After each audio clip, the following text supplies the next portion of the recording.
Hey guys, it's Audra and welcome back to 365 Projects.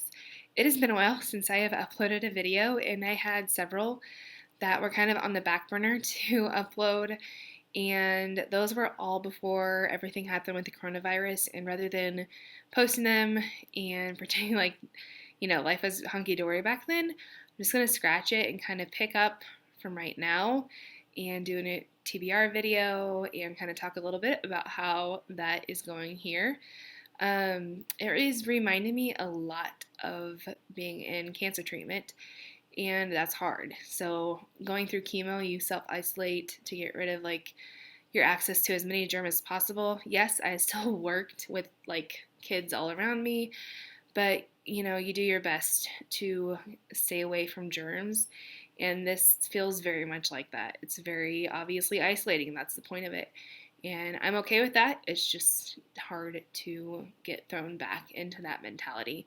So I've been struggling with that. I haven't done a whole lot of reading in a matter of a couple weeks. I've only read one book, which was Bear Town by Frederick Bachman, and I am still working on the sequel to it. And so that will be my first read to get through in the month of April. But to do that, I've also had to I downloaded the Calm app, and it gives you scenes and tranquil music, which is background waves and birds chirping. I have to either have that going to be reading, listening to an audiobook while doing a puzzle, and that's really nothing else is really working to keep me focused. And so I've really scratched what I planned to have read in March and started fresh and just doing some fun reads. And so that's what I'm going to use going forward into April. Other things to pass the time, I've been doing a lot of puzzles. Like I said, I've done 2 already. I've finished one quilt top. I've started another.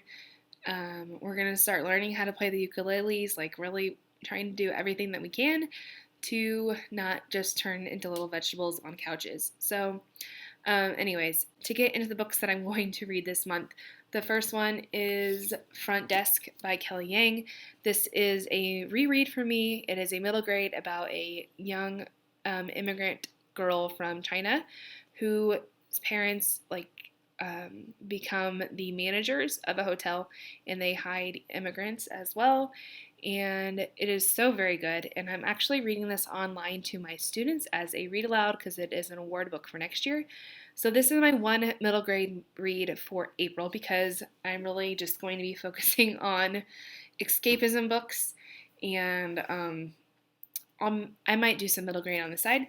But another book I'm going to try to read, finally, is Red, White, and Royal Blue by Casey McQuiston. This is kind of my romance read.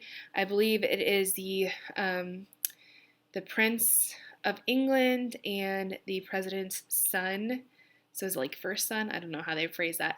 And it's kind of like a hate-to-love romance between the two. I've heard nothing but fantastic things, and I can't wait to get into that one. And then That Awkward Teacher and then some of her friends on Instagram are doing a book club for The 7 Husbands of Evelyn Hugo by Taylor Jenkins Reid. Excuse me. And so this is also a reread for me, and I super, super, super love this story, and I can't wait to get back into it. This is obviously about a Hollywood star named Evelyn Hugo and about her 7 husbands and who her true love really was. I love the fact that it seems like a documentary, like she would be a real person, but she is not. There is a trigger warning for cancer, breast cancer, since that I definitely relate with. Just want you to know that going into it if you have not yet read this, but it is a great one, and I can't wait to read that one again. The next book I'm going to read is a super short nonfiction book that's called The Making of You by Katharina Vestier. Like I said, super short. It is very precise about how a cell becomes a human, just like the subtitle says. And I've heard it's kind of like a funny read at the same time. I'm excited to get to that, and the fact that I hope that it's lighthearted.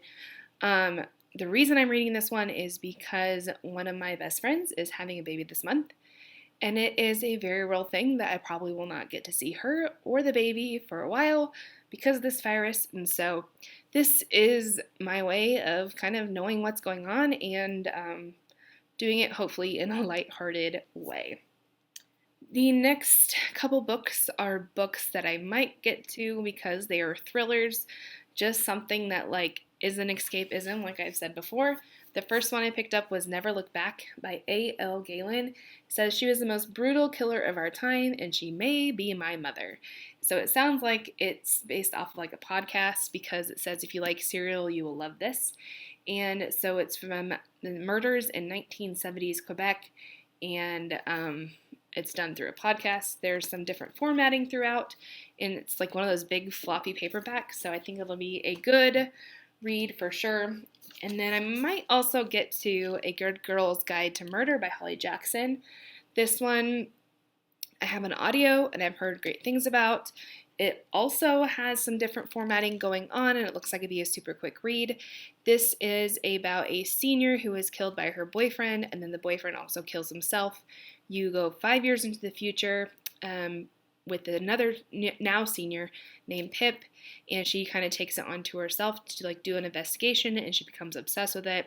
So I cannot wait to get into that one as well. We'll see if we get to it this month. The thrillers might end up being too dark, but we'll try. The last thing we need to do for this video is pick 3 books from the TBR jar. If I get to them, great. If not, they get on hold. So let's figure out which ones those will be. Dig around. This one feels like it could be a good one. Who knows? It says, The Boy, the Boat, and the Beast. So let's find that one. It's right behind me. So this is The Boy, the Boat, and the Beast by Samantha M. Clark. It is a middle grade. I know that. A boy wakes up on a mysterious beach with no memory of how he got there and embarks on a journey to find answers. Okay.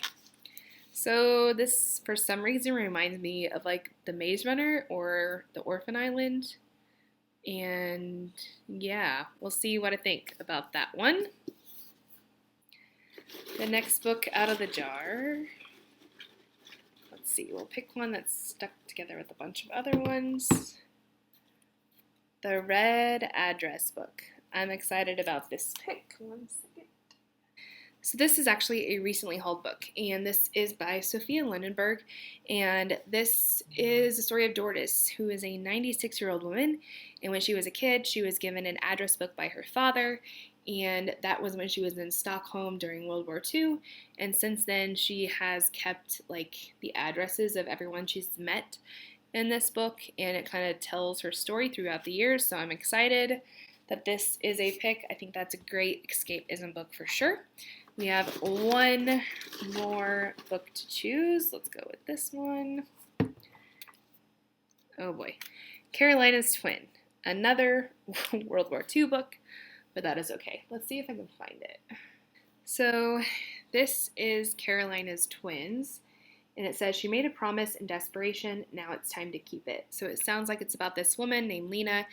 After World War II, she comes to Chicago, and years later, she is trying to fulfill a promise that she made to somebody before she left to come to America, and it has something to do with twins and the secret with these girls. So I definitely see myself reading Carolina's Twins and the Red Address book. I'm not so sure about The Boy and the Boat and the Beast, but we shall see. So which ones I do not read will get unhauled, and the ones that I do read will get reviewed in my wrap-up video. So these are the books that I'm hoping to read in April. If I don't, that's okay. I may go completely off course, you never know. Life is crazy, and my reading choices kind of are right now too. So if you would like to read some of these books, let me know in the comments below, and we can chat about buddy reading. And I would love to hear what you're reading this month and what you're doing to keep your new normal in this crazy time. So until next time, bye guys.